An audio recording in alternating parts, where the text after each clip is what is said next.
AFC Asian cup में आज भारत के लिए करो या मरो वाला मैच है।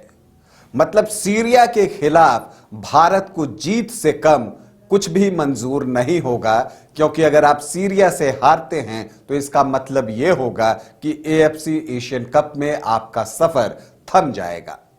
तो सीरिया के खिलाफ जो मुकाबला होना है उसमें किस टीम का पलड़ा रहेगा भारी और कौन सी टीम मारेगी बाजी और भारत क्या कुछ करे कि उसे जीत मिले, आज इसी पर चर्चा करूंगा। नमस्कार, आप देख रहे हैं न्यूज बाइस्कोप और मैं हूं राकेश रंजन।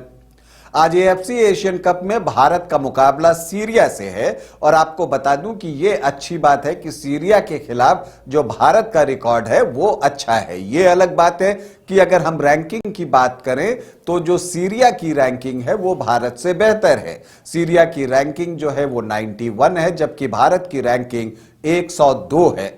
लेकिन बावजूद इसके जो भारत और सीरिया के बीच अब तक मुकाबले खेले गए हैं, जो 6 मुकाबले हुए हैं आखिर के, अगर हम उसकी बात करें तो उसमें 3 में भारतीय टीम को जीत मिली है, 2 में सीरिया की टीम को जीत मिली है और 1 मुकाबला ड्रॉ हुआ है। इसका मतलब कि सीरिया और भारत के बीच जो मुकाबला है वो बराबरी का मुकाबला है। और देखिए, एएफसी एशियन कप में बने रहने के लिए भारत को आज हर हाल में जीत चाहिए, क्योंकि देखिए अब आप टॉप 2 में तो रह नहीं सकते। तो जो 6 पुल बनाए गए हैं एएफसी एशियन कप में, उससे तो 12 टीमें जो है जो टॉप 2 पे रहेंगी वो निकल जाएंगी। तो उसमें तो अब भारतीय टीम या सीरिया की टीम हो नहीं सकती है। तो उसके लिए जो है 4 जो टॉप 3 नंबर पर रहने वाली टीम को राउंड ऑफ 16 के लिए क्वालिफिकेशन मिलेगा, उसमें रहने की जरूरत है और उसके लिए जरूरी है कि आप अपने पुल में तीसरे स्थान पर रहें। तो यहां पर भारत के लिए भी अवसर है और सीरिया के लिए। सीरिया के साथ एक अच्छी बात यह है कि उसने उज्बेकिस्तान के साथ जो मुकाबला खेला था वो ड्रॉ खेला था। तो ऐसी परिस्थिति में अगर वो भारत के खिलाफ ड्रॉ भी कर लेता है तो वो तीसरे स्थान पर रह सकता है। लेकिन भारतीय टीम को तीसरे स्थान पर आने के लिए सीरिया को पराजित ही करना होगा। और उसके लिए क्या करना होगा? देखिए, ऑस्ट्रेलिया के खिलाफ भारत का प्रदर्शन बेहतर रहा था, एक डिफेंसिव फुटबॉल का उन्होंने प्रदर्शन किया था। लेकिन उज्बेकिस्तान के खिलाफ अटैकिंग होने के प्रयास में भारत को शुरुआत में ही गोल का सामना करना पड़ा और वहां से टीम पिछड़ गई। तो इसलिए जब आप सीरिया के खिलाफ उतरते हैं तो आप कोशिश ये कीजिए कि आप अपना डिफेंस मजबूत रखिए।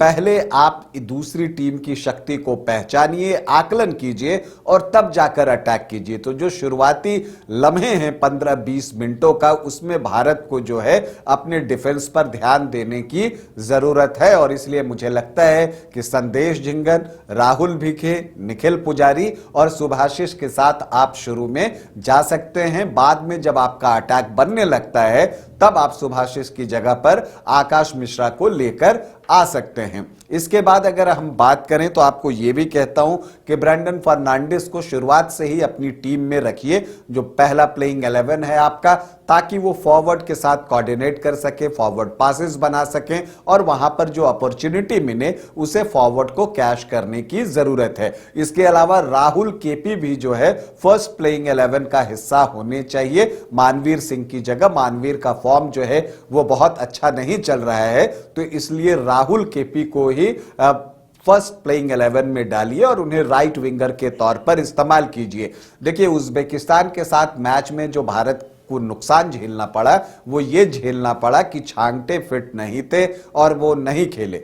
लेकिन अगर छांगटे फिट होते हैं तो आपको जो है उसे सीरिया के खिलाफ जरूर उतारना है, क्योंकि छांगटे वो स्पार्क हैं जो अटैक बनाने में माहिर हैं और गेंद के साथ जो उनकी दौड़ है वो लाजवाब है।